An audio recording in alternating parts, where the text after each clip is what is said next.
Good morning, and thank you for joining with me today. I'm sure there have been times in your life when you've felt like giving up, and you're not alone. In 1957, Henry Ford was set about producing the greatest car the world had ever seen. He called it the Edsel. It was to be the greatest car, yet it turned out to be one almighty flop. Ford was wise enough to know these things happen in life. He knew that at times we face setbacks. It happens to all of us. Carol Channing, the actress, was once asked, "Do you remember the most embarrassing moment of your life?" "Yes," she said, "I certainly do." Next question. Embarrassment happens. Heartaches happen. Sorrows happen. And every once in a while, tragedy occurs. On the wall of the museum at Dachau, there is a large, touching photograph of a mother and a little child standing in the line to enter the gas chamber. The child is walking in front of the mother. She doesn't know where she's going or what's about to happen. But of course her mother does. Walking behind her daughter, but she's helpless to stop what's going to happen. In her helplessness, she performs the only act of love that's left to her. She puts her hand over the child's eyes, so at least she will not see the horror to come. This can be a cruel world, cruel to us, cruel to those we love. I think when we feel down and we see one thing's going wrong, we think our whole world is going to become ashes, go down the tubes.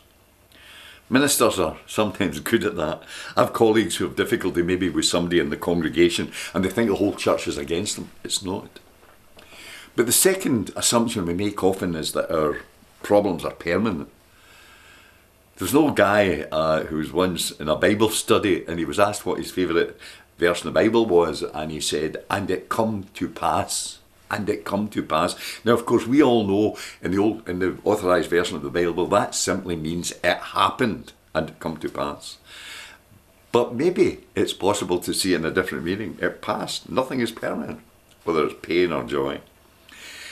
And it's easy in the midst of our difficulties to feel we are alone. Nothing could be more normal than to feel maybe even God has forsaken us. Even Jesus hanging on the cross cried out, "My God, why have you forsaken me?" And if you've never asked that question, just wait. But you know, Jesus knew God had not forsaken him. But for that moment, at least, he felt that way. I'm sure there have been times in your life when you feel that you're as low as you possibly can be. You feel forsaken.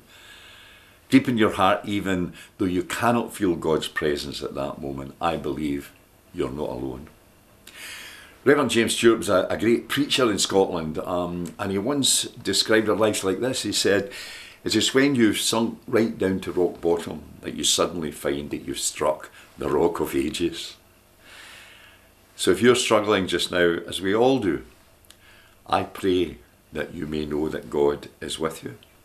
And remember those words, "This too shall pass." Thank you for listening to me. God bless you.